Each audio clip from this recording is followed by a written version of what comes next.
I'm on here. I'm open. All right. One night show, one night show, one night show, one people. We in the building. We in the building.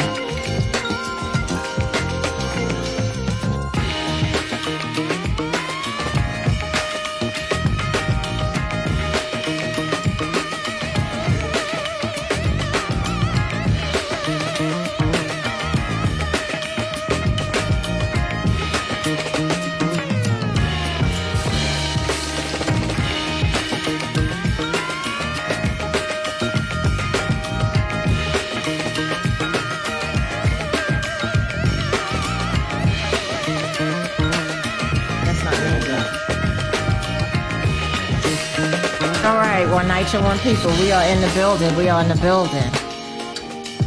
All right, now I seen some people dropped off. We had a few, and now we got a little less. Come back, wherever you are. 1212. We are in the building. One night show, one people. Check in. Let us know where you're from. Share and like our page. Okay, it's been a minute. I believe the last show we had was with, y'all correct me if I'm wrong, crack the mics, everybody. Was that Congresswoman Kyla Maloney was our last guest? Yes, that was. So it's been a minute, a minute. But we here. And we happy that you all are taking this journey with us. One night show, one people. Share, check in, let us know One night show, one people. Let us know you're here with us.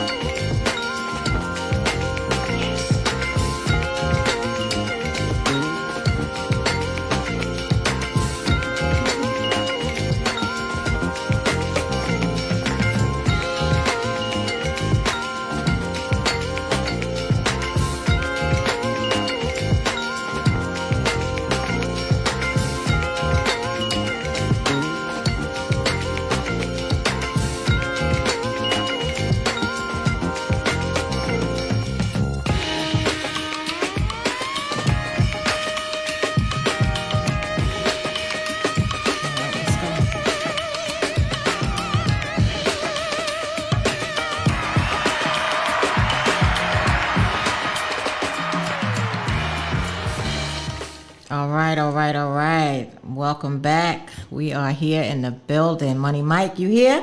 Yeah. All right, Stan the Man, you here? Yes, I'm here. Okay. Right, today is no guest, so it's just the three of us. We can help you if we try. Just the three of us. Stan, Mike, and I. All right, give me some. Only if I can sing like that. All right, now that's right. We can do that. They the rappers over there. I'm the singer. But I rapped a I'm little a bit. retired rapper. Mike's still doing it. Okay, Mike is still doing it. Okay, we're gonna talk about that today. So we're gonna go do our normal hour week, and then we're gonna jump into the show. So I'll start off. As y'all know, I'm Saundrea Coleman. My week was busy and blessed, or my weeks have been busy and blessed. Yes. I'll say I am so grateful to be a resource to my community and beyond, for people to just stop you often and, need guidance and help. That's just a blessing to help people. As you all know, today is September 11th, which is a day that rocked our nation and the world. And after we finish How is Our Week segment of the show, we're going to take some time out to reflect upon that day, personally, whatever you might remember, and whatever you want to share. We're going to talk about that a little bit after we finish up our week. Yep. We got to give that day, it's important. As many of you all know, due to the redistricting, there has been some changes in the lines drawn. I'm going to keep telling you all that because you might have a change in your representation. Yeah. It has impacted not just Congress, but also City Council is, trying to fight to maintain the lines that they have. So we got to see. And as you know, we had Congresswoman Kyla Maloney on. She had Congressional District 12, which she lost her race, unfortunately, to one of her colleagues because of this line drawing, which is just, kind of just sad. But it also goes back to Census 2020 and how important it is to get counted, right? Getting counted. So Census 2020 has passed. In 2030, get counted, people, because we were slated to lose 1 or 2 congressional seats you're talking about billions of dollars of funding. So we cannot stop talking about how important the census count is, and it's literally like a statewide competition too. Right. But it's for money, it's for money and it's for representation. And, the money goes from building infrastructure and roads and, so forth, education, so many things that the billions of dollars that comes into your state that can be utilized. And because I believe it was 83 people short. Right. This is what happens, unfortunately. Wow. I'm going to jump into the Homicides Coalition. We're still dealing with our lawsuit from December 13th of 2019. And one of the stipulations, or what the judge suggested, for maybe like the last 7 months, 8 months, we have been working closely with the compliance unit, right? Which they are a great resource, not just for us directly, but for all NYCHA residents. I will drop their link in the chat, so everybody can have access to it. But reach out to them if you're not getting your repairs, if you have some issues, because they're kind of like holding NYCHA accountable. Right. So, and I believe they came in place through the federal monitorship. Okay. Am I right, Stan? I believe so. Yeah, I believe so. Okay. And African American Day Parade is coming up next week. Okay. So I want to give a shout out to Sika. And they are participating in the African American Day Parade once again, as they've been doing for many years. Yes. And as you know, they consistently advocate to keep public housing public. Yep. And now they're also working for, they're against privatization, the blueprint, preservation trust, whatever they want to call it. Maybe tomorrow it'll be something else. Yeah. But, they're also pushing resident management corporations. So that's, good. And I had said, I believe Stan was at the press conference some years ago when we filed our lawsuit, that we are the new Flint. Yeah, I remember you said that. We have this new water crisis at Jacobs Reese. And then I'm just going to say this real quick, and then the guys are going to jump into their week. We understand that they're claiming that it was a false positive with the test, and there's a new test. I don't know if the results are back yet. I haven't really been following since I heard that. But my whole thing is, it doesn't matter if it comes back that there's no arsenic in their water. They need an independent test, because you can't trust the government. You can't trust the government. I can't trust NYCHA. There's been so many cover-ups throughout the years, throughohout decades, especially to people of color. Yep. So it's very important that an independent test is done. Absolutely. And I'm calling on the mayor, the attorney general, to see that happens, and the governor, see that happens. Absolutely. Because we cannot trust NYCHA. We cannot trust them. And for them to give you, that's like telling a woman she's pregnant, but she's not. Right. You know what I'm saying? Right. Like, no, that's unacceptable. And then there's been issues with their water. Right. We all, I believe, go through in public housing some discolored water or cloudy water that comes out. And you're definitely not going to drink it. You understand what I'm saying? And then I'm going to pause on that, because then I want to talk about when we had a water inspection of a year or two ago. So I'm going to jump to Money Mike. Oh, I was listening. I know, attentively, too. Thank you. Well, to be honest, this week for me, I just took my grandma to the doctor, and I went to take care of my grandma. So this week, me and Renzo, had a little meeting with we starting the Ravenswood CLT. Okay. But there's more to that, and that has to be done. So I ain't gonna talk too much about that. All right. I'm just taking care of my grandma this week. This week. Next week is a whole new week. So, and then school just started. I had to do something. Right, school. Yeah. Tell me about it. Yeah, can't forget about that. Yeah. What are you studying again? Oh no, I'm talking about. Oh, for the kids. Yeah, for the kids. Okay. I was like, you back in? Okay, no, you done, right? Okay, for now. Right, yeah, for now. I'm going back. Okay. But that's about it. Had to get myself ready, focused, for school, because someone he was up all night.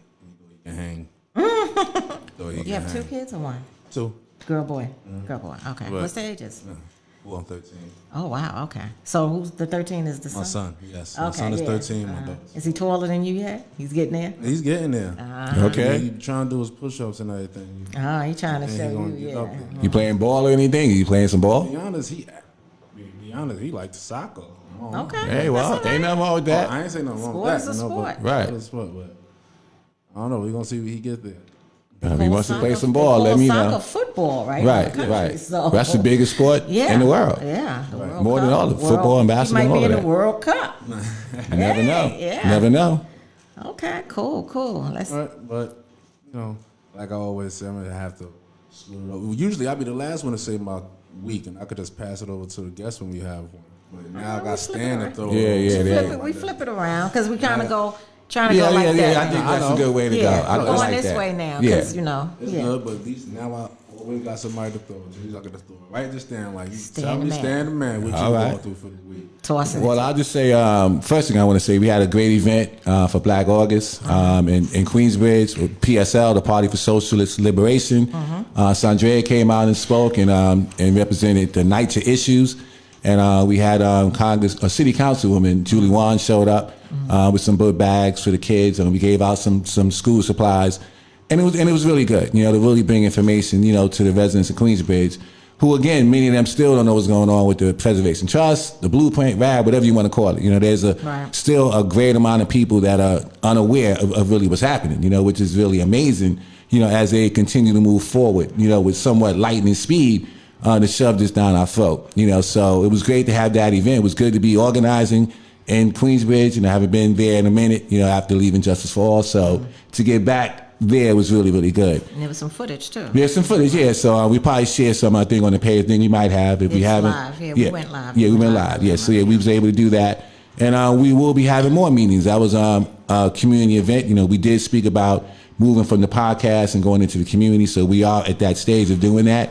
And that was great. As for the Jacob Reese, say again? Not moving from. Continue. In addition. We're not leaving you all, people. Right, exactly. Sorry, I'm gently making it. Okay. In addition to the podcast, we want to begin to have community events, to really get out and help some people, So that was really, really good, But as for the Jacob Reese and the water situation, in my opinion, it's definitely a cover-up. It seems outrageous. The mayor, I guess he went there and drank some of the water and says it's good, but in my opinion, if I'm living there, I'd be very concerned, and I did he take before he drunk it? Exactly, we've been seeing this. I remember a meeting at Justice for All in Queensbridge many, a couple of years ago, and people actually came into the meeting with samples of their water, and their water was brown and just all kind of craziness, So I guess the question is, how pervasive is this, and can we trust any word that Knights is saying, as far as this is concerned.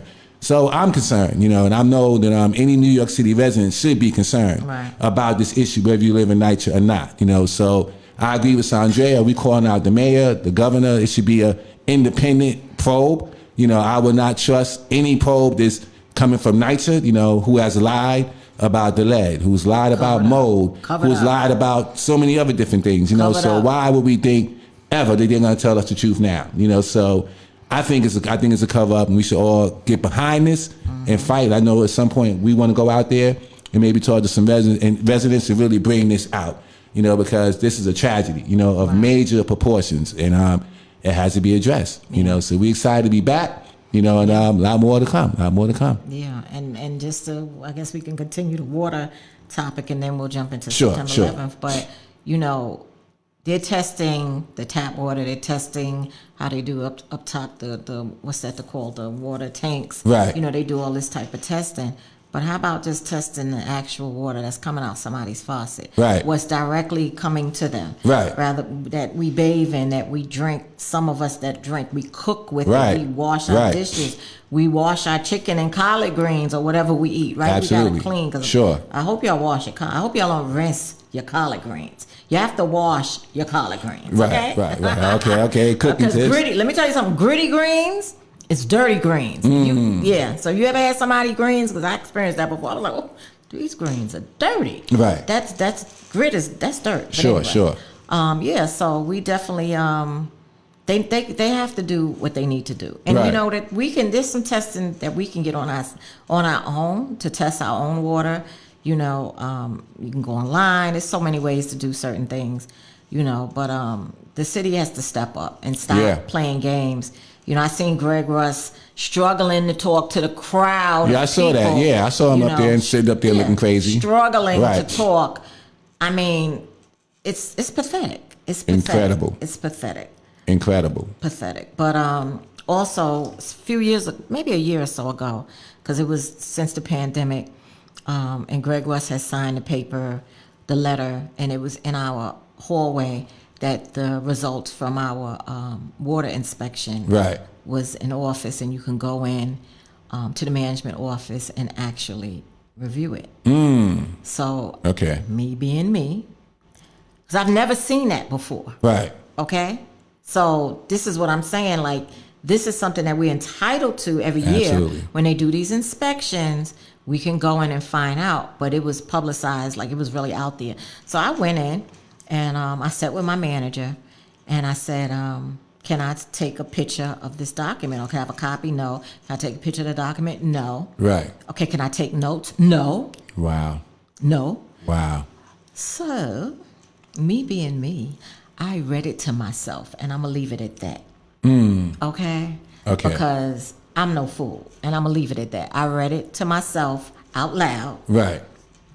and that's how I was able to have it all, because there was some terminology in there that I wasn't clear. Right. With some words in there that I never seen before. Right, And right. one of them I looked up, it was debris. So there was debris in the water. Oh, Lord. You know Wow. what I'm saying? So, Wow. but the word, it was a word I never seen before. Right. Like, and it makes sense. Like they could have put debris. Right. But they didn't put debris. They put this other word. And so I'm glad I read it. Right. And I was able to, but she didn't let me take notes. So I spoke to her at that time. It was Councilmember Ben Kalos, and he said to me, that's unheard of that they wouldn't allow you to get a copy. They wouldn't allow you to take notes. I mean, it wasn't a long letter, but still, like I said, a couple of words Sure. that I never seen before, that I don't use on a day-to-day basis. Now I Right. know that, and now I would have to look back, to remember the word. But the point is, I was denied that Wow. as a resident.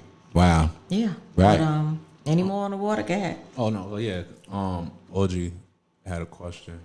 She said, "Can you order a testing kit and send it to the laboratory yourself for free? I test my water anytime it looks murky, and I use distilled water to drink and cook with until I get the results." Oh no, she's saying it. She didn't ask it. Oh, she's saying it. She Yeah. said, "I also will boil the water to kill microorganisms that may be present." Right. And that's what we were taught But- to do too. Right. I don't know. Do that anyway. But I thought that New York City, they say that that's supposed to have microscopic shrimps in the tap water. That's supposed to kill the bacteria and germs. If you even Google what's microscopic shrimps, it would say something that's in New York City tap water. Well, I got to look that up. I never heard that There's a before. lot in our food. There's a lot in our water, right? Right. And then there's a allowed amount of things Right. that is allowed. You know what I'm saying? Like, so that's the thing. And evidently, these levels were higher than it should have been. Right. So, And then you which is think, scary. I mean, cancer's caused by stuff like this. I mean, the amount of diseases, and there was something else found in the water. It was I forgot whatever the term is, whatever the other bacteria was found.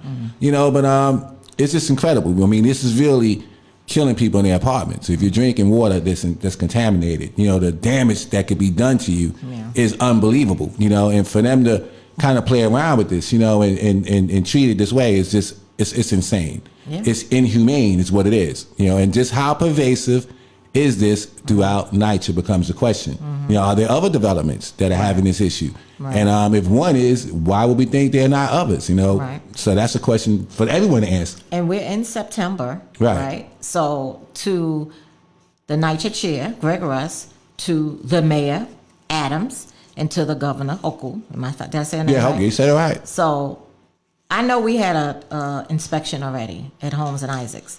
I didn't see that letter posted for people to go into the office. Right. So everybody keep in mind, we should demand that we get a copy of that. They like to send you the little preservation trust booklet. They want to send you the blueprint booklet, right? They want to email you, Right. just do these robocalls and all of this stuff to notify you about these forms of privatization. How about after these tests are done, send the results directly to the residents? Right. Let it come into our mailbox and email it to us, because sometimes Right. mail get lost. But make sure we get it. Give Right. us the results. Be transparent.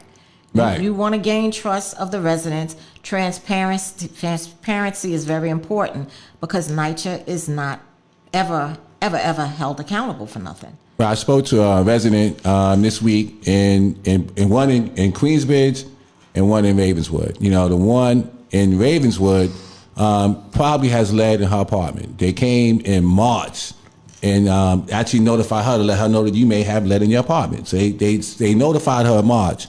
They didn't come out to do the testing until August.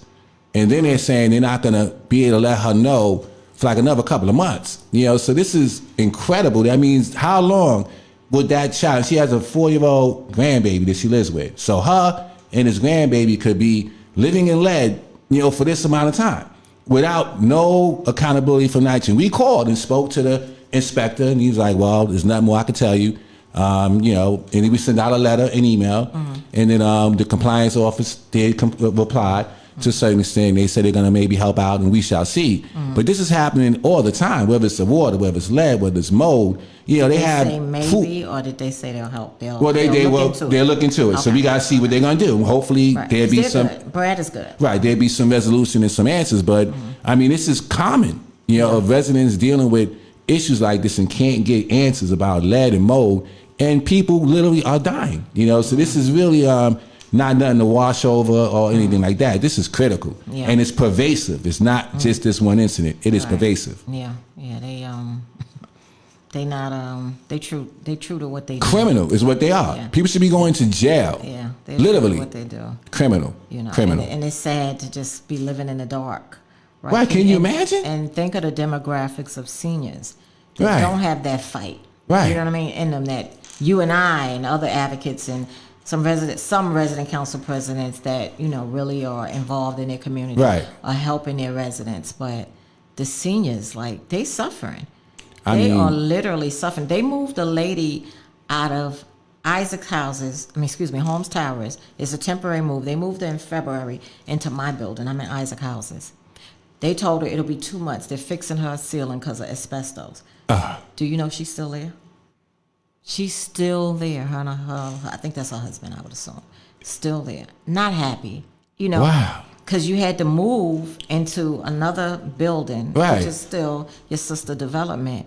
When they did Lakeisha, they moved her. I remember into a that. hotel. I remember that, sure. Her apartment was done pretty fast, and everything was done. Right. And I believe for her, it was the fact that we had the lawsuit in place. Right. So that's a little, you know what I'm saying? Like, we got the lawyers involved anyway, so Right. they had to do it. But she's been exposed. Lakeisha's been exposed to the asbestos too, because they replaced her tiles before. Right. And they popped back up. Right. And then they, and asbestos is, let's just be clear, we had Dr. Roger Flores on here. It has not been banned. Right. So it is used and has been used, maybe not in high volumes. Right. And I don't want to speak too much, because I'll say I'm a little ignorant to the, how it's done. Right. And that doesn't make me dumb. That just makes me the lack of knowledge. So I'm not Right. going to speak like I'm an expert. But asbestos has never been banned. So let's not assume that it has Right. been. So that means it's in the homes. Right. And with that said, our homes and our apartments, whether you're in public or private housing, should be upkept. Right. Should be it's upkept. it's uninhabitable to live in an apartment with lead. It's uninhabitable to live in an apartment with mold. That means that apartment is not habitable. Yeah. And how many residents in NYCHA, if we did a number, it would be enormous Yeah. that are living like this right bad now conditions. today. Yeah. This very and the development that they live in, the management office knows this. Of course in many they do. cases, and they're ignoring it. So contemplate that. They literally are letting people die in their My apartments. bathroom needs to work. They did it before in the past, and they had to break down the tiles, with the shower and all that said, and break the wall and whatever they did. And then it's like, okay, it's done, it's fixed.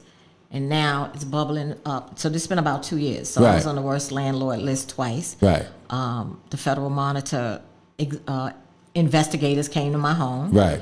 They viewed it. They went and sat with Mr. Hartfield, the superintendent, Right. calling them out. Right, call them out. Went and sat with them. And this was last year. Nobody came as of yet. Wow. So they created a new ticket. Matter of fact, when I looked on the app, there was 2 tickets.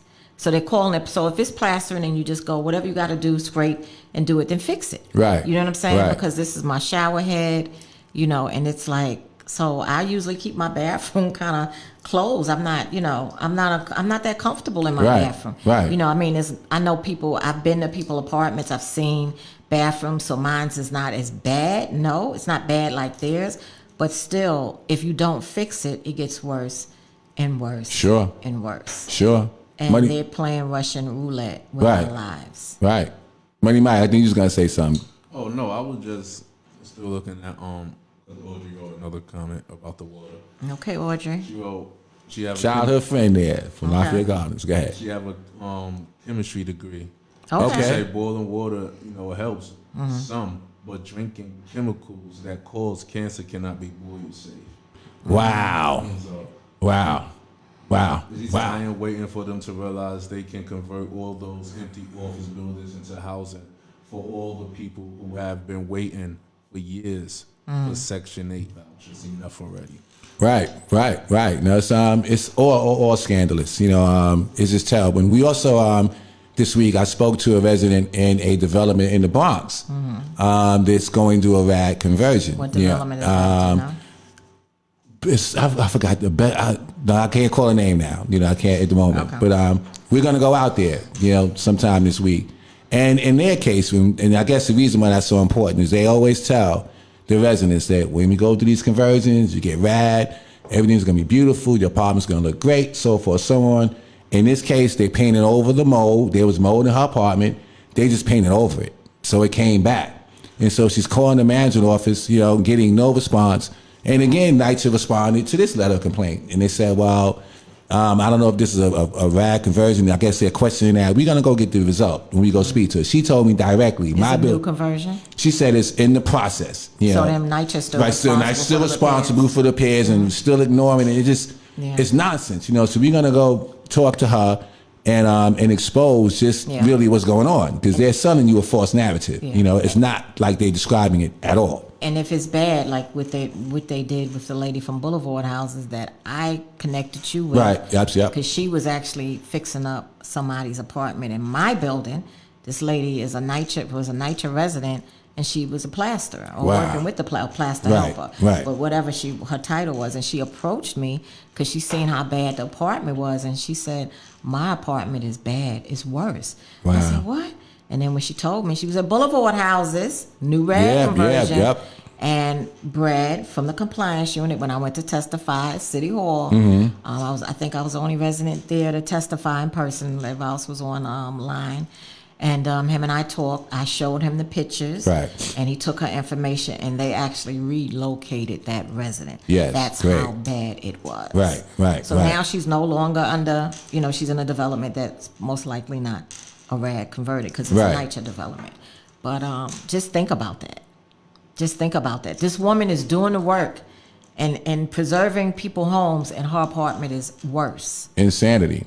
I mean, it's just insane, you know. And we got to speak out. You know, I'm on the board of Just Fix. So any NYCHA resident listening, if you have repair issues, please reach out to us. You can reach us on what is it? So what's the email address, Mike?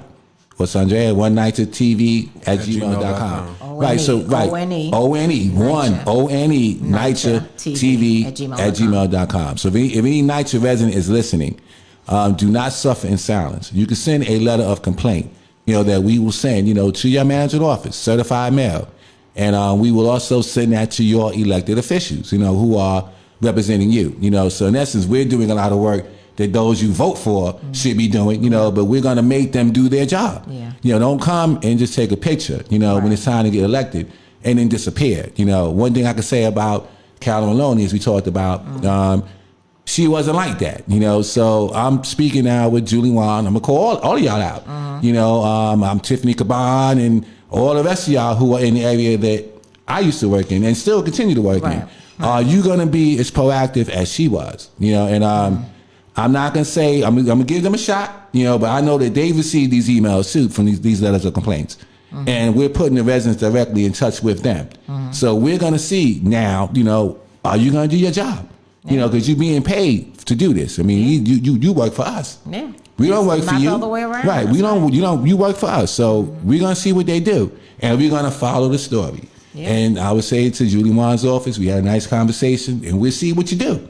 We'll see if Tiffany Caban responds, because they got these letters as well. And I know in Carolyn's case, she did. Yeah. She got the letters. She came down to the manager's office. There was no cameras. There was no press conference. We did eventually have one, but she came without all that. She'll walk with you. And something got done. Yeah. So I want to see what these elected officials are going to do. Are you going to measure up, or are you just here to get your votes and run for office again and be a career politician? But we have to do the report cards on them. If they're not doing what they need to do, we got to vote them out. Yeah, absolutely. We have to get rid of them. Absolutely. But we're going to continue on, but let's talk about it September 11th. You 9/11. go first. Okay. You go first, then you, then me. So, I remember that day. I lived downtown Brooklyn. I was living on Hanson Place, so you can actually see Manhattan from where I was, And I can't even describe the feeling of watching on TV and then watching the towers fall, and then actually going outside, and where I lived had smoke. You were close enough to the city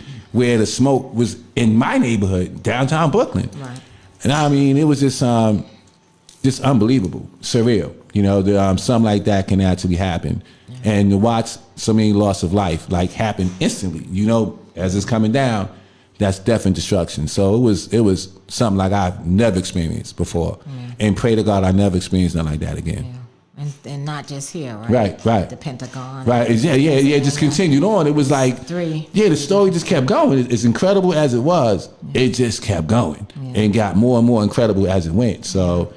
Yeah, I'll never forget, ever. Money Mike. Well, I was a kid when 9/11 happened. And, You was a kid. Okay, yeah. I was a kid. I know when I went outside. We give you that. When I went outside, I seen the smoke in the air because I was at my grandma's house in Canarsie, and I was able to see the smoke in the sky. Wow. And I was supposed to be in school, but I was at my grandma's house that day. I guess, thank God, because everybody was leaving school early that day anyway. Seen some friends, and I'm like, oh, well, I guess they said, oh no, they had to leave school early because what happened. Right. But 9/11 not even a good day because I also had a friend that passed away. Wow. Funny that was 10 years literally after that. It was 2011. Right. Wow. I don't know if y'all you probably heard of her. Her name was Tayshana Murphy. We call her Chicken. Well, Okay. yeah. Then she went to Murray Bertram High School, She right? used to live She's a ball player. No, she's a ball player. She went to Bertram, I think. Yeah, She went to my alma mater, Murray Bertram. Yeah, she got shot, right? She's from Queensbridge. Right. Yeah. Very familiar with the case. Yeah, I remember. She moved to Yeah. Manhattan, but Right, yeah, she was I give. Yeah. Yeah. So 9/11 not a. It's a bad look. Yeah. No. Yeah, I remember that story too. Dag, it's weird that now I got to kind of go back because she got killed in Manhattan, right? Mm-hmm. Yeah. And I worked where I was working, and I was in an operational unit Right. during September 11th, and I remember her death. I remember. Yeah. Mm-hmm. Because the homicide squad was up there where we were Right. at. So, and that Wow. made the papers and stuff like that. Yeah. And I believe her development was walking distance from where our office was at. Because I think it was in the confines of the 2-6, but somebody can correct me if I'm wrong. But yeah, September 11th was a day like no other. I remember being at work. We had a TV on. I worked with NYPD. It was an operational unit. We're doing our regular day, reports and roll calls, and then the phones start ringing. And it was one lady that was sitting up there, a detective, and I remember her saying, their buildings are going to come down because somebody, her family was a fire man, but not in New York. Right. And they just knew it was going to come down, and she had called it. And shortly after, the building, one came down and the next. But I never forget, some of the homicide squad came into our office because I worked at Manhattan North Detective Operations, so that was a unit. We would get our orders from Detective Burrow, Manhattan. and and those orders can come down from chief of detectives, which was N1PD. Sure. And we had to send manpower down there when it was happening, and but it wasn't down yet. And some of the homicide detectives came in, and I believe it was Sergeant Judge. His name was Judge at that time, a brother. And it was about 3 or 4 of them came in our office, and it was just the way they said they never would come in the office to go down to nothing when we sent them downtown. Right. But for some reason that day they came in the office. They all made it back. Wow, thank Alive, God. thank Right. God. But Right. that was a heck of a day. My youngest was home because Jalen, he was already born, and my oldest son was in school on 14th Street. Wow. Now I'm not thinking, because remember everything got shut down, the trains, Yeah. the roads. Yeah. My brother was actually, Ike was in that building, one of the buildings. I'm not sure it was tower, the first or the second tower, but he was in there, and he was also down working that route. He was supervisor for UPS. He was actually training. He was there with the first bombing too. Wow. But he was actually training some seasonals, I believe. And he was down in the basement. Right. Wow. UPS. He was training them. Wow. And if the security didn't come down and tell them get out, my brother and them wouldn't have made it out. So, Wow. true story. My brother, when he got out, he's also a Marine. And his wife called him. She's an educator, a teacher. She was like, Ike, get from down there. He was like, no, I gotta I gotta help people. I gotta help. He wanted to help. Right. She was like, Ike, she yelled at him, get from down there. And the building was coming out. He jumped under a truck, to my Wow. understanding. And all the people that had soot and stuff on them, to my understanding, when he walked out, he was clean. Wow. So that was the grace of God. Yeah. You know. Wow. And he's a deacon and stuff, and he's preached about that in the years to come. Right. Because it takes time. But yeah, it was a day like no other. And then working with NYPD, you have ongoing process. Right. So because I was in our operation unit, we had details. Right. And they wasn't even letting us go home. They was talking about, they was gonna hold us over, even the civilians. Right. And it's like, wow. And I'm like, how am I gonna get home anyway? You can't get home. I'm up on Broadway, 130-something Street in Broadway, and the bridge is one way, and I need to get downtown, and there's no trains, there's Wow. no nothing. Wow. And I'm like, how am I gonna get home when they do let me go home? Right. But they wound up eventually releasing us, but then they was telling us we were gonna be on 12-hour tours, like the uniform, but then that got laxed and stuff. But the ongoing process of when they made the morgue detail, right? When they made the fresh skill detail, when Right. it was, in Staten Island. And I think it was one more. And then it was the ground zero detail. So we had 3 details that we had to send bodies to Lord. every day. Like when I say bodies, members Right, of service. And these were detectives. Because we had Manhattan North, so we had all the squads from the 19 Right. to like the 3-4. But we had to send these guys to one of these details, and they had to work like 12-hour shifts. Wow. Now the craziest thing, because I'm just going into memory of it, we had a lot of records up there in that unit where I worked at. And I don't know who took those records and moved them records. And then years later, people started getting sick. So they had to prove that they were there. Right. So they did allow them to do affidavits, but someone had those records moved. I think they went to MRS, which was Manhattan Robbery Squad, and I think they had a flood. But I think some of the records got damaged because we had records, and also DBM had records. Right. For Right. some reason, wherever they archived those records at, that was a problem that they had to do affidavits that they were present. But that was a long journey. We didn't do reports, like our weekly reports and stuff. All that ceased. We just had to do the roll call, to show manpower. But we just basically it was just the phones all day. Right. Because that was a busy unit anyway. But we used to have to remind each other to go to the bathroom. Wow. You got to go to the bathroom. I got to, I'm saying void, but you saying I got to pee. But you sitting there and you working, you so busy. Right. And getting the phones and doing messages and getting people here and there that we had to tell each other, I would say, Mike, go to the bathroom. Didn't you say you had to go, or you had to remind me to go to the bathroom? Because that's how busy it was. Wow. And that went on for a few months. Wow. You know, until they got everything done. But that was a day, and my condolences to everybody that lost their lives, and thank you to all those people that went down there to help. Sure. From the unions. A lot of heroes. Yeah, a lot of heroes. Break the metal, and right. It was so much that everyday people came out to help. Right. That's a good part about it. Set, right. And that was one of the times that we seen a difference in New York, and I think throughout the country. And then I'll never forget that not the next year, because my father's in Calverton Cemetery, a VA veteran cemetery in Long Island. That place, that cemetery was bumper to bumper. Wow. I had never seen it so packed that next year. So Wow. that's 2002. Right. Went back the next year, you could rollerblade through there. Wow.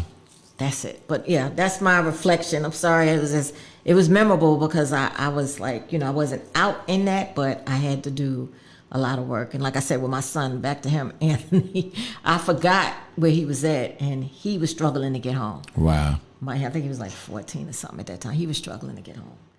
He's like, Mom, Wow. you forgot about me? And I'm like, oh, wow. So I totally, because I'm busy at work, and, he was old enough, but it still was hard. Some people Right. were walking home. So eventually they were able to get on crowded buses to Right. get to their destination. And Such a day.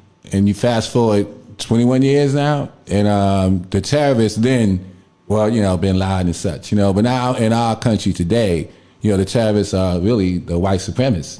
They're the terrorists, as you look back at what happened on January 6th.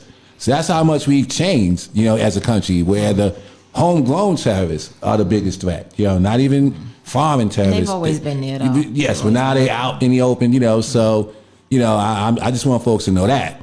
Is that the greatest threat for terrorism today is our own people. Yeah. And the guns and such, and it's just madness. We've come a long way. Yeah. Not in a good sense. Right. Not in a good sense. Not in a good sense at all. Now when it comes to terrorism, that's not good at all. Yeah, that's like no other. Yeah. It's like no other.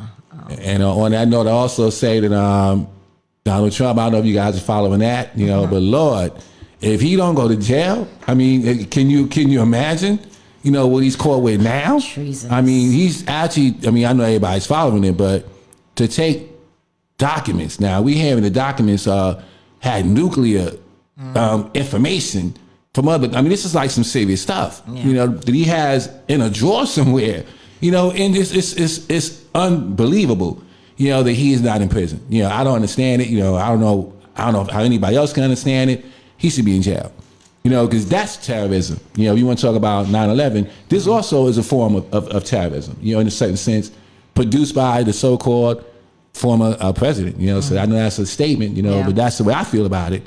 He should be in jail. Yeah, I put something on, I don't know if it was Twitter or Facebook. I said if Obama did what Trump did, he would already be Can you imagine? in jail. No doubt about it, he would not have been in jail.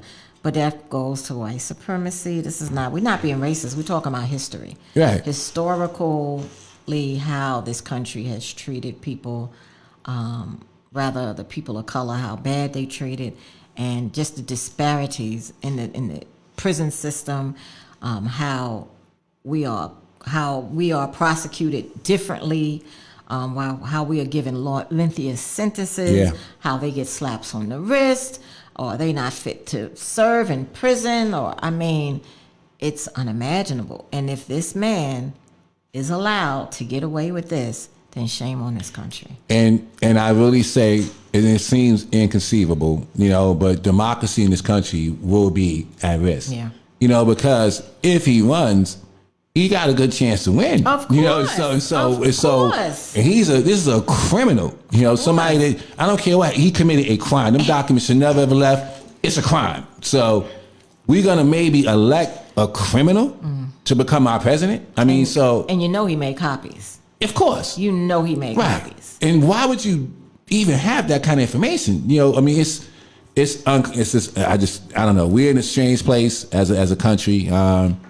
I never thought we'd ever get here, into this to where we are today, and I'm afraid for the future of this country. That's just not hype. That's reality from where we Clarence are. Thomas' wife also is involved in some things, so she need to be going somewhere to. Yeah. She need to be looked at, and the whole thing is, the due process needs to take place. So we're not the judge or the jury, Right. We don't get to. We don't live out there, so we don't get to sit on anything.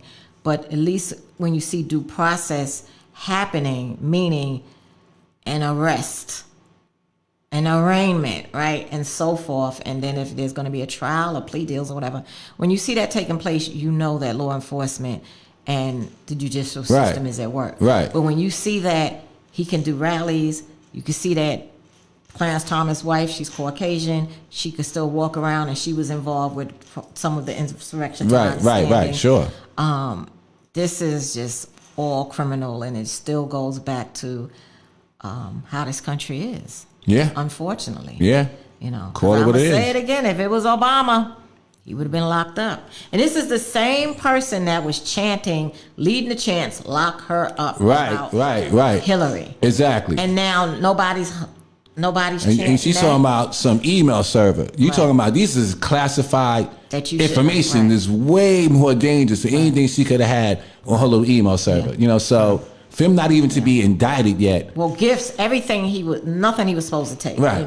And we're learning. A lot of people probably wasn't privy to known that you could be the president, you get this and get that, but some of the things you can't even keep. Right. You know what I'm saying? Because it has to be going to museums or wherever it has to be archived.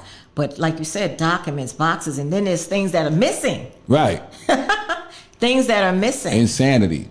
And then they said they want to defund the Justice Department. These are the same people when we were talking about defund the police. They were like, no, y'all sound crazy. But now you want to defund the Justice Department. But they're the same also people that was about law and order. Right, so-called, right. So-called law and order, right. Yep. But they harmed their own, right? Right. Come on. And they had a noose, what's that, galley? Exactly. To hang pins? Exactly. So as this plays out, so all of us to pay attention. So we're gonna find out what kind of country we really are. Whether we're gonna be. Well, I guess we're gonna maybe. I don't know. I mean, yeah, you're right about that. I just think you're right about that. We already know. With all that's going on with Donald, he's gonna be. I believe he's unable to wiggle out of all of this he has on top of him. He's got like 7, 8 different investigations. If he come out with all of them, yeah. I mean, John Gotti didn't even do that. That'd be Teflon Don. At that point, the district attorney, this AG, Letitia James, our attorney general has investigate. So if this man. Yeah, then he would be called Teflon for real. I mean, if he can get out of this, and his kids go down too with him. I mean, there should be several people around him. Whoever enabled him, whoever's in that inner circle, and I'm hearing, more and more is coming out. How he was acting even on that day. Yeah. He wanted to fight. Some of his detail that was trying to secure him, give him security. I mean, it's just really unbelievable. I'm just in a state of shock.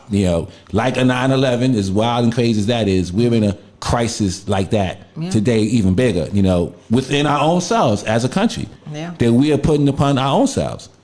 So I don't know what lessons we've learned. I don't think we've learned that much. Now that we can find ourselves in this position today. I'm going to try to drop this. I don't think it's in there. I'm going to drop a flyer in for Sika's. She's texting me now. A little late, Brenda, but thank you. And I announced the parade already, Brenda, early on, that y'all are doing this. So I'm going to drop the flyer in. I marched with them before. I think 3 or 4 years ago, when Dr. Falani was out at that particular point in time. And it's wonderful. So, all NYCHA residents, please go and support.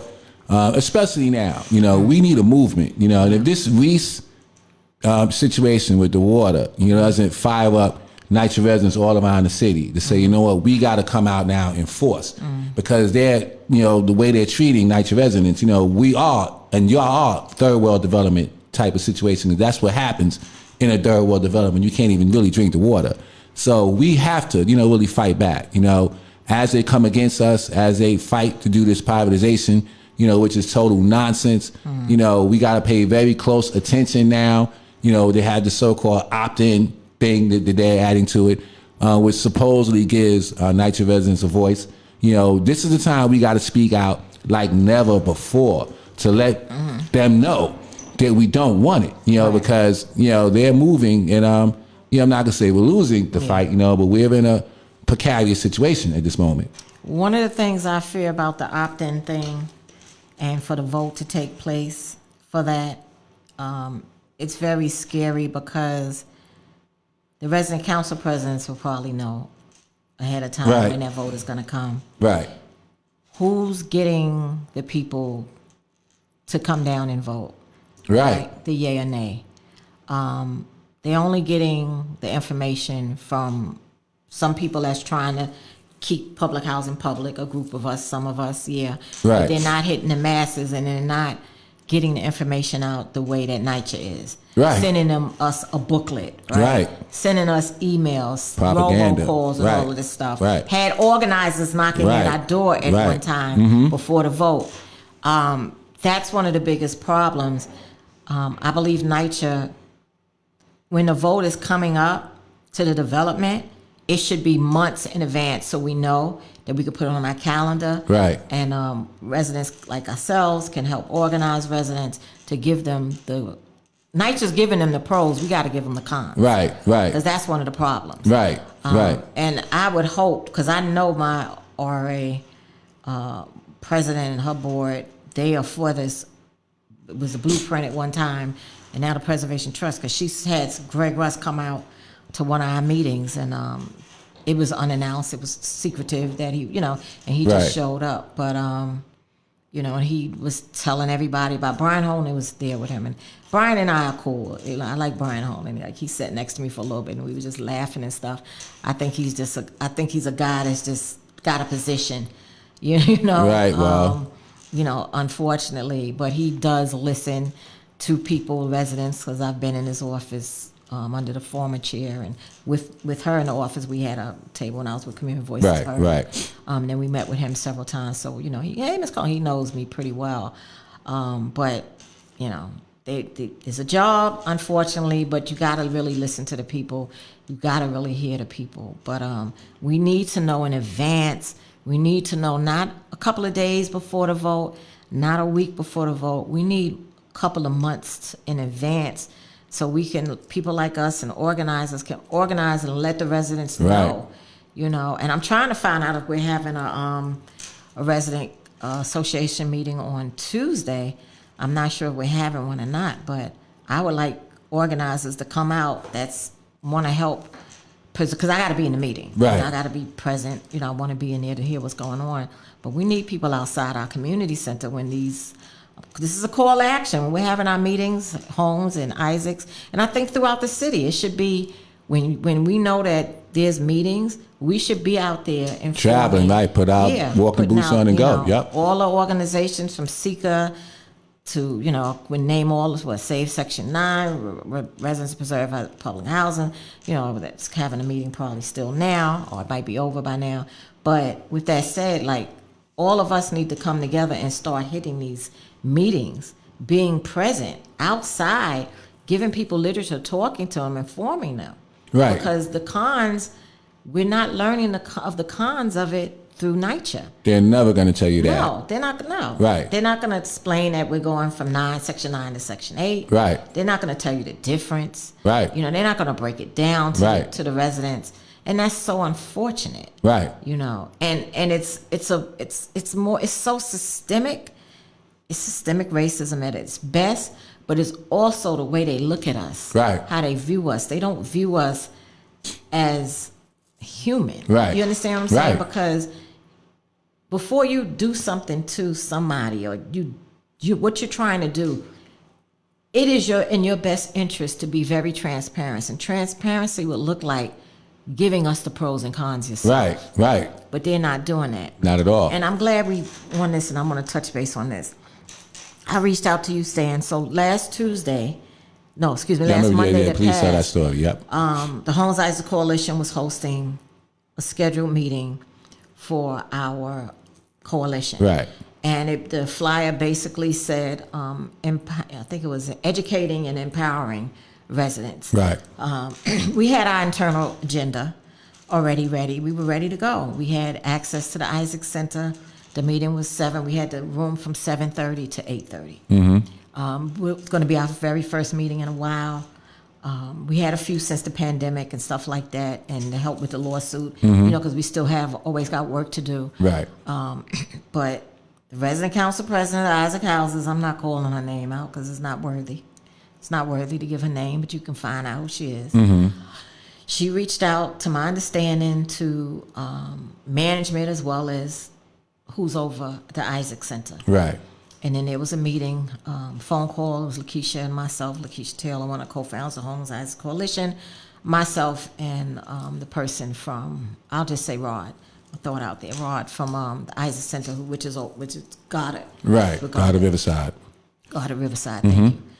And we're on this call for 53 minutes, and we're talking about that early on, and then we segue into some other stuff because of the things we're doing.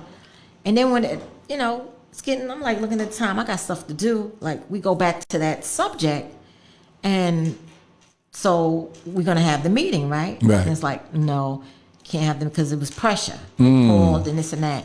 And I'm like, you really gonna do this? Right. You really gonna cancel a meeting that was already scheduled? Right. So our meeting got canceled. What I had to do was, I was like, I can't do this. And I said, I got to go. And I hung up the phone. Right. And Lakeisha stayed on the phone with him, I think another 15, 20 minutes. What I did as a leader is I went downstairs to the Isaac Center and sat, because I texted a lot of people to tell them it was canceled, but I couldn't get everybody. Right. Just so I could turn people away and explain to them what happened. The craziest thing was the center was open for our meeting. Wow. The staff didn't get the memo. Right. But if I knew that, but it is what it is. So going forward, he reached out. He said we can't have our meetings. He's not, because we're a community group. Right. And we're not the only community group that does things there. And we do so much work in the community. Right. Right. Like, are you kidding me? Right. It had nothing to do with the Isaacs Association nor the Homes Towers Association. Right. Because when we do Christmas gifts, it's for both of it. Like, we bring we feed, we do so much good work. How dare you? And I'm like, you giving her this power? Right. Well, I had my own situation with God of Riverside, something similar, and it seems, and I don't know if organizations like that are for privatization or not, but of nature, but it appears, at least in my opinion, and some of these organizations are, and so they don't want to give the opportunity for groups to come in and speak against the privatization or educate the community. And I've experienced that, in my own dealings with resident council presidents, who, whether they were for privatization or not, were not for outside organizations coming in and actually educating the residents. Right. We're not outside. Right. Yeah. So we're you're homegrown. Right. You're home. And so that's even more pervasive. Yeah. Is that you guys are in NYCHA, and so we got to watch out for that, because there are forces besides resident council presidents, some of these community centers and community groups or what have you, are for the blueprint and for RAD and all the rest. And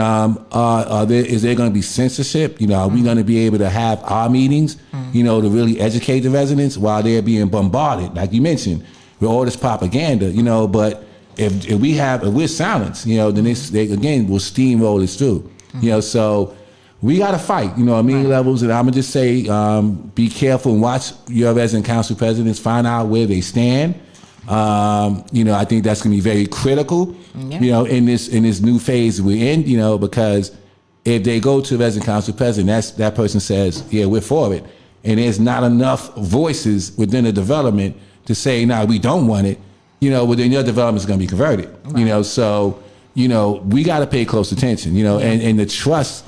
I mean, I've seen they can't even get elections correct for resident council presidents, so we're going to trust that this entity is going to have some fair opt-in process, when you can't even have a fair election to elect a resident council president, so, are we going to trust them, to really be fair and be honest and, like you said, transparent? Yeah. I personally don't, and I don't think any NYCHA resident should, because it speaks for itself. Yeah. And you know what? Some people may get angry, and I'm gonna speak to someone to see if this could be implemented. But there should be term limits on positions. Well, We got term limits to sit on a community board now. City council has term because that's elected. Right. City council is term limited. I think Congress is not. I don't think Assembly is, but yeah. So there should be term limits. Yeah. Because when you have people sitting in a position for 30, 40 years, and it's not that they're unbeatable, but it's just that people are comfortable with what they have, Right. and what they know, and some people just don't come out and vote, Right. You know, because when we had our last election, only 202 people came out and voted, and there's 3 buildings, Right. and Yeah. it was a higher count from the last time that someone ran, because I ran. I didn't win, but I'm fine to run. I had a ball running and campaigning, but I remember the last election, it was only 50 people, 50 Wow. something people Yeah. that came out. But this time we gave them a run. You know, we gave them a run. And we also was not allowed to organize our board. We were in the center for a few weeks, and then they stopped us from doing that. Right. So I don't know if they lied and said it was from my campaign, because it wasn't. Right. We were building a board. And to this day, I really don't know, but I had got a call that you could no longer meet there. We were meeting from 4 to 5 on Mondays and just having conversations and trying to build this board. And we got stopped. And I'm just going to put this out there. We have a homeless crisis, right? And we've been had it. Those apartments should be released that are used for offices. The resident council, I'm sorry, but the resident council, I'm not sorry. No, I'm not sorry. Let me take that back. The resident council president should not have apartments Well, okay. as an office. Right. No. No, I feel you. When you I see understand. people on the street, in the train, Right. can you, and it's not, Homes, Isaacs has it, but Homes doesn't. Right. They have rooms. Most of them have rooms. And it's not every development, because like I said, Homes doesn't have an apartment. but Ravenswood Isaacs does, where you are. Ravenswood has one. I've been in there, and I'm Me like, too. okay, Apartment. this is odd and strange. You know, that was my thought And about you'll it. be mighty selfish. So let me just say this. You'll be mighty selfish to get angry from this statement when you see your brother and sister on the street sleeping, or your brother and sister in a shelter. No, this cannot remediate the homeless crisis. But if we could put 100, or maybe, I don't know the count. It could be 100, it could be 200, it could be 75. But if we can put people in those apartments, that's slowly remediating the issue. Yeah, well. Okay, so that's another thing that needs to be worked on. I'm gonna reach out to some people. So I said it here today on September 11th, because I'm about the people. Coleman for the people. Well, that's They a don't, they bold don't need. statement. They don't. They Right. don't. But for Right. what? Yeah, yeah. What do you well, need? What do you need the room apartment for as a room, And as you an know, office? I know in Ravenswood, a lot of I hate to Is call it a it out. one-bedroom or No, studio? it's a To be honest, I haven't even been in the back, but I'm pretty sure it's a 2-bedroom. I'm pretty sure it's a 2-bedroom. And do you know, are there regular office hours being kept? You know, because I mean, I know that she be there in the morning. Like, all right, be- I know a lot she of does people that. say I'm not gonna call her out, but you know, they're hard to find. You know, so if you do have an office, you know, then you're not keeping regular office hours, and you know, which should be 9 to 5, you know, I or don't whatever. know if it's used. Probably To like- be honest, I don't know if it's used as an office. I can't speak for every development, Right. but I know at Isaacs there's a room, and when they had issued membership cards, they have done it from the room, not the apartment. Right. Really? So Well, as soon as you I walk don't in the know. apartment, she got like a table right there. They got a computer table. Even when I was younger and I used to work for Summer Youth, I used to go to her house and she used to give out this lunch Right.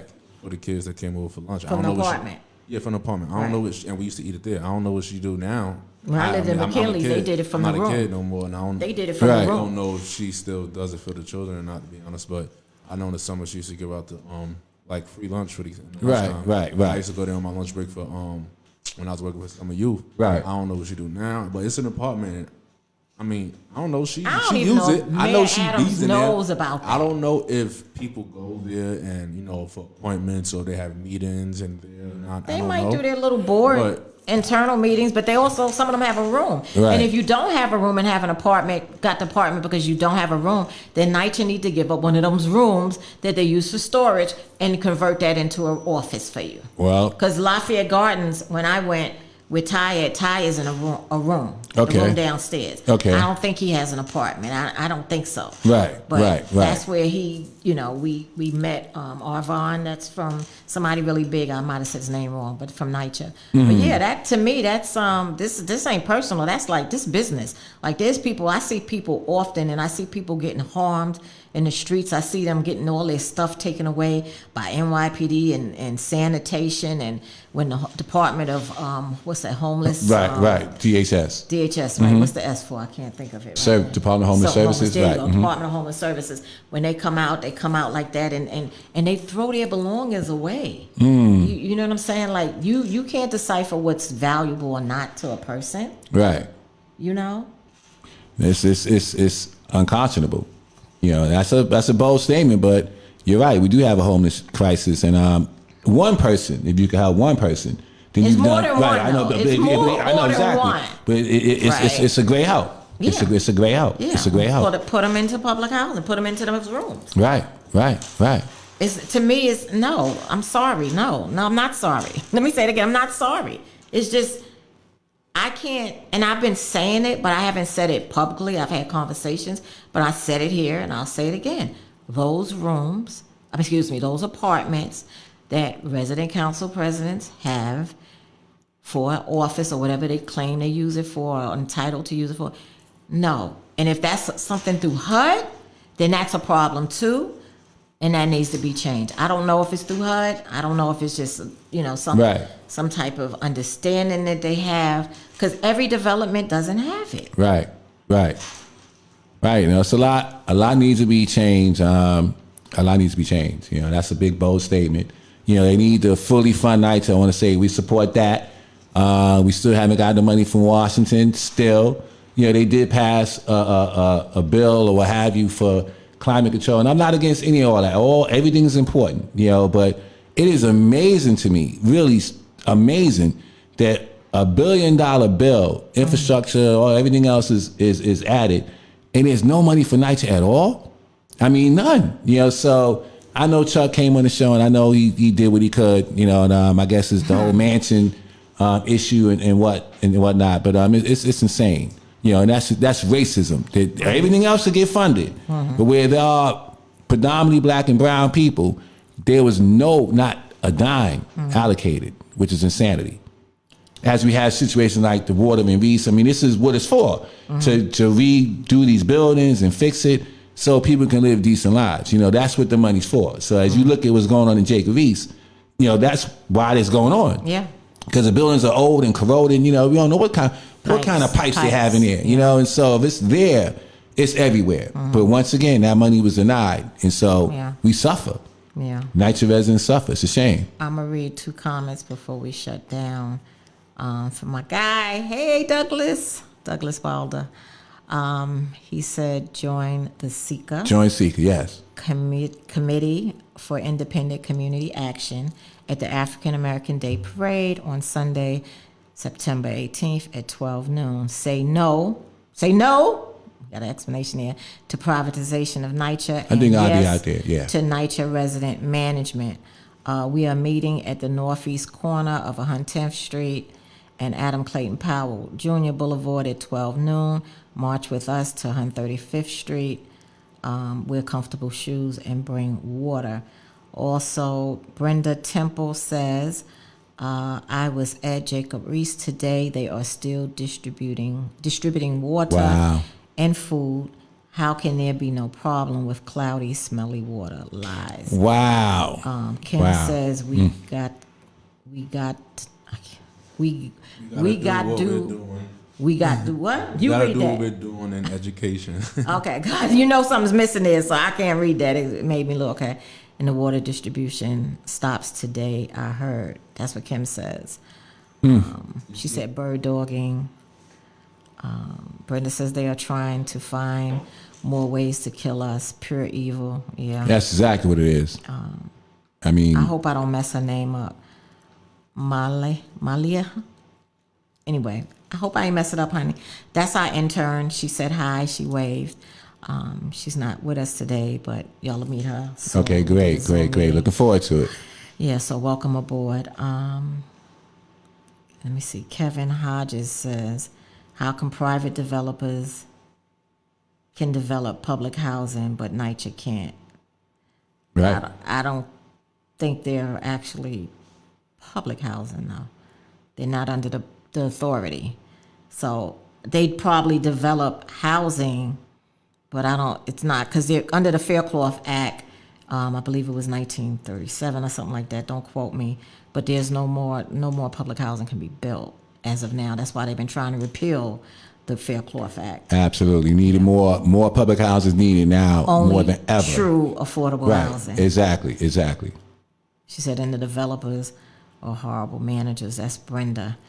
All right, but thank you everyone for tuning in. Any closing? We're gonna talk offline about some things too before we after we shut down. So, to you first. Any closing remarks? What you got to say?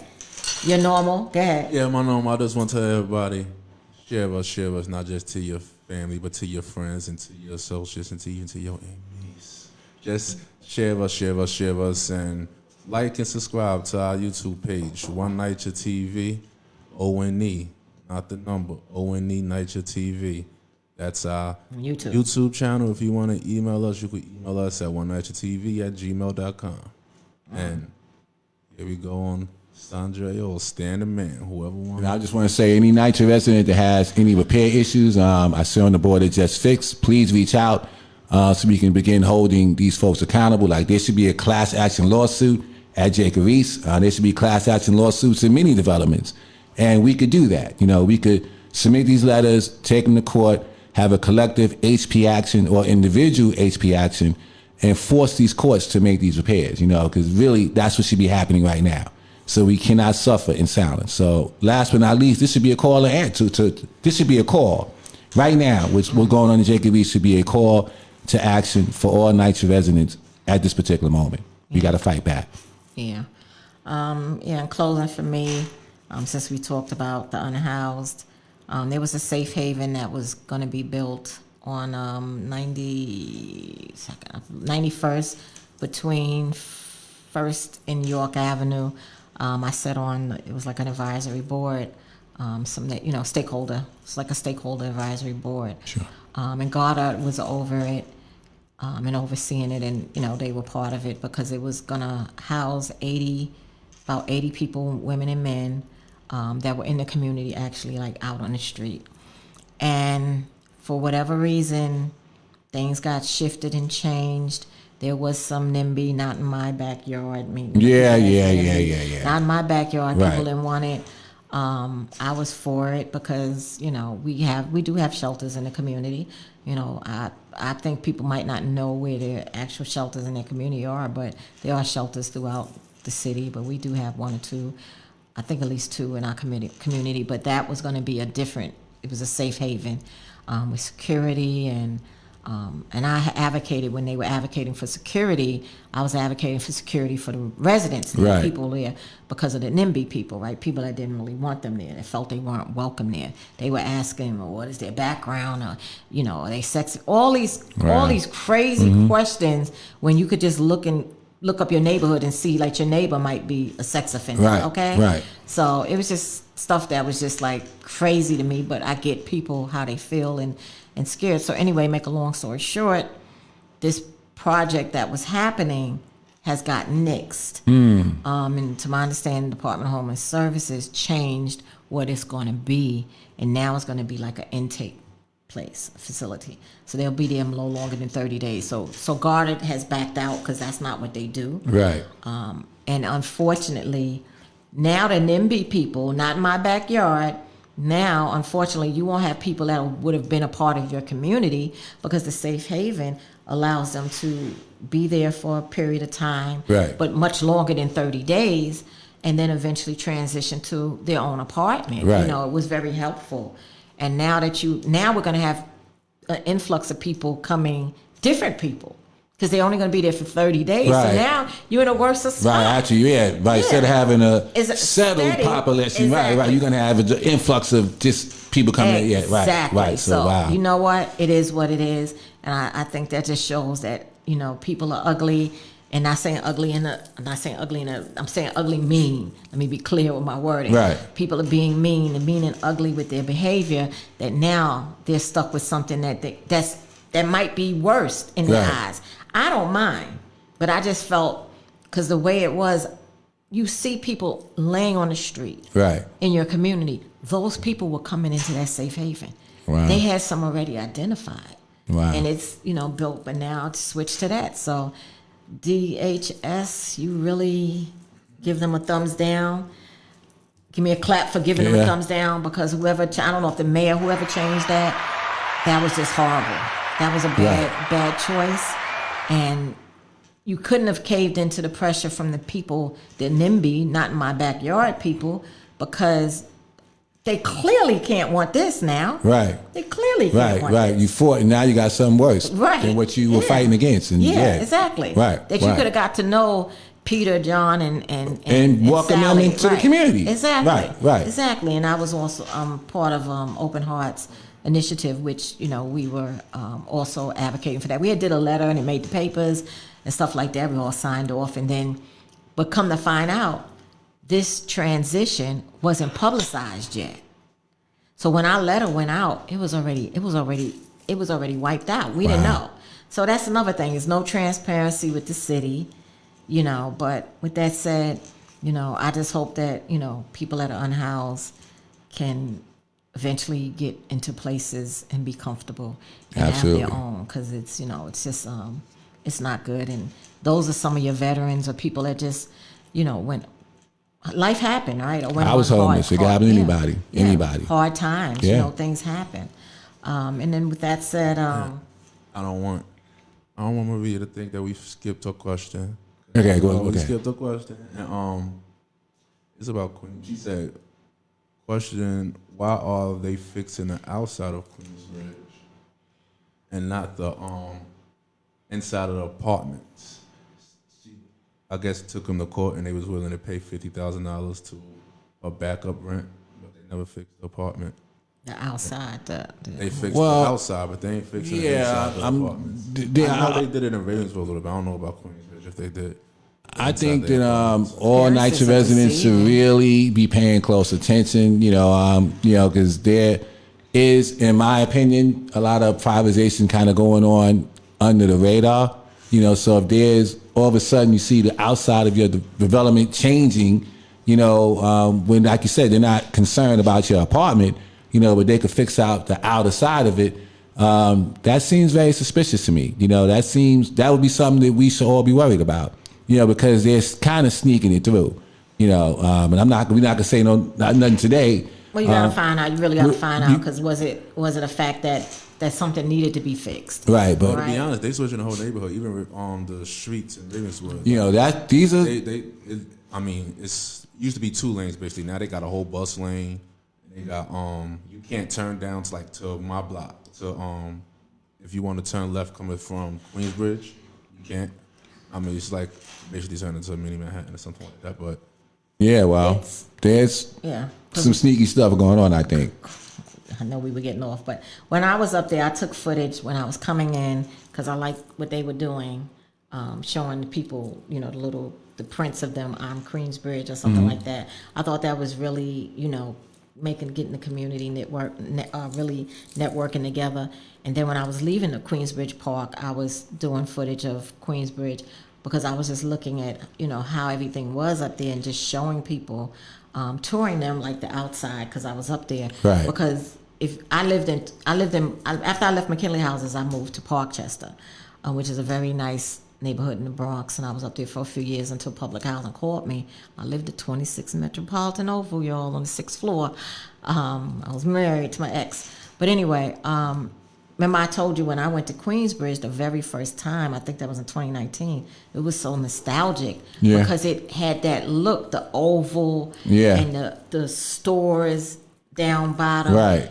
It's just really, Queensbridge is really designed really as a community. Right, it's a inside of world unto community. itself, yeah. Yeah, like you got your supermarket and your stores there and poly salons and all that stuff that we had in Parkchester, our drugstore, our supermarket, and you know, you get your hair done there if you wanted to right there. It was just so much built into the building. So I thought that was really nice. So it's on our Facebook page. I was just touring it. So I don't know. I mean, maybe they're trying to do something, but the buildings are old. I don't know what it is in the inside, how it is. I've been in the buildings and it's, Yeah. the infrastructure's horrible. Yeah. You know, I mean, just horrible.